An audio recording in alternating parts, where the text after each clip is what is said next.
To understand the culture is to understand why things are happening as they are happening. These social engineers are very intelligent. They understand more than I do about the tendencies, the culture, and the history. In order to get a proper context, I'm going to read an excerpt from a book. This book is called Conquest and Cultures. It's from the great Dr. Thomas Sowell. I highly recommend it if you're into learning about culture, as I am. This talks about Scotland and Ireland, this particular part of the book. That's important because a lot of the people who immigrated to the southern United States were from Scotland and Ireland, while the more developed areas of Britain, like England and others, with the Anglos, the Jutes, and other Germanic tribes, they typically settled in the northern regions. And New York used to be a Dutch province. Therefore, you had a lot of Dutch people in that area. That's why a lot of people are so different even to this day. Let me read you a few excerpts from this book. The northernmost portion of Britain, what is now Scotland, was never subdued by the Romans, nor was a conquest of Ireland attempted by the Romans, though it was contemplated as a relatively easy task. That Scotland was not conquered was due to the poverty of the land as well as the fierceness of its tribes. The Romans decided that it was simply not worth the trouble.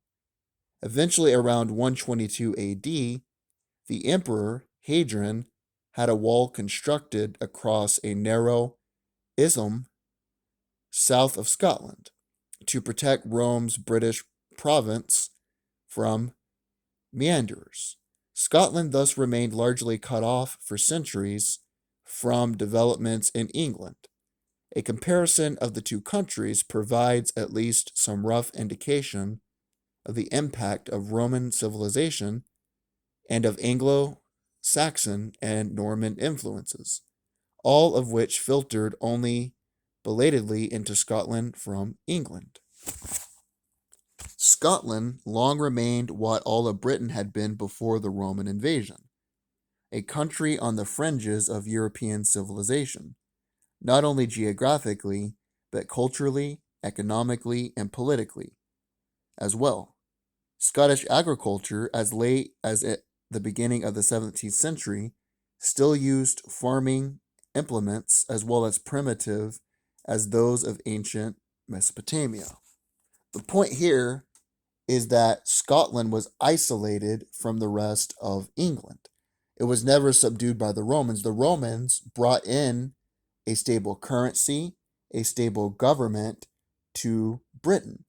That's why after the Romans left Britain and the Anglo-Saxons, who were a collection of Germanic tribes, the Jutes and others, took over, you had a decline in Britain economically for a long time. Well, they never subdued Scotland. Therefore, Scotland was cut off from the rest of that region, and the people developed differently.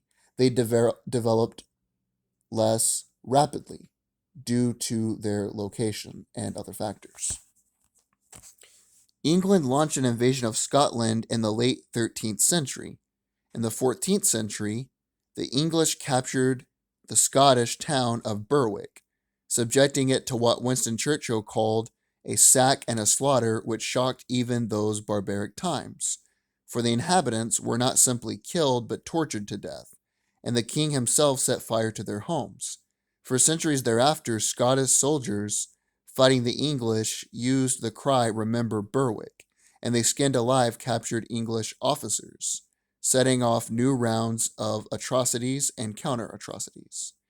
During those centuries of strife, the contested borderlands were not simply a region of battles between opposing armies during intermediate warfare.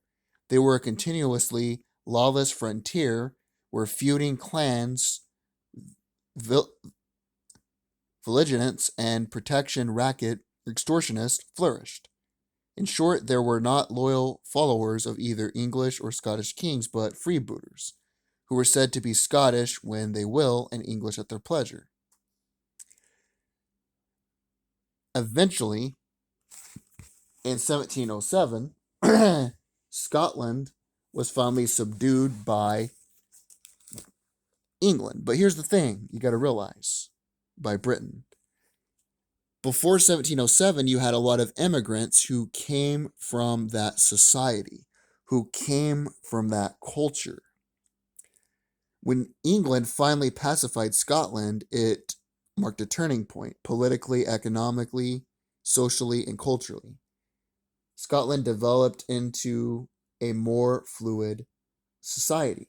But before that, you had immigrants who immigrated. A lot of them were indentured servants from Scotland and Ireland to the southern United States. How does that affect the culture? Well, the way it affects the culture is that those values and that belief system was incorporated into the antebellum American South. Due to economic reasons, the North, which was primarily a manufacturing economy, freed their slaves earlier. The South needed their slaves to work the big plantations.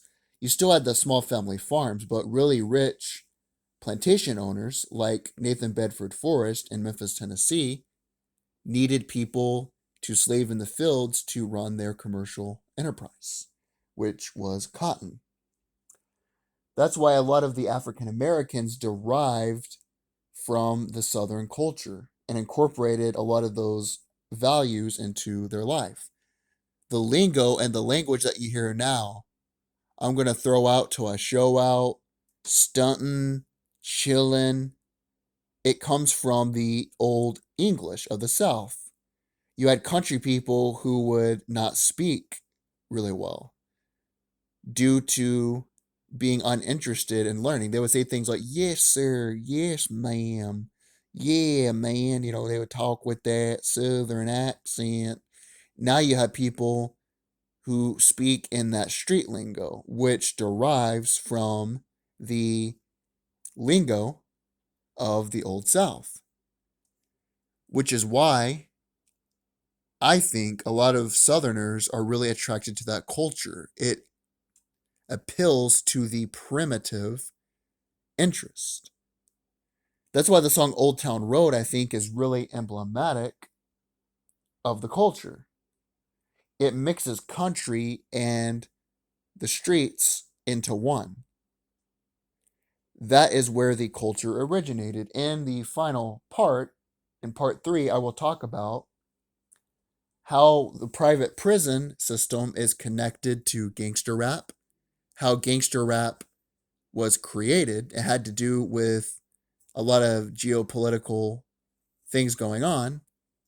And then I will talk about how rappers today, the two most popular rappers according to the Billboard charts, I don't listen to them, how their record labels are owned by big financial institutions, and how the Caucasian Jew is connected to all this at the top.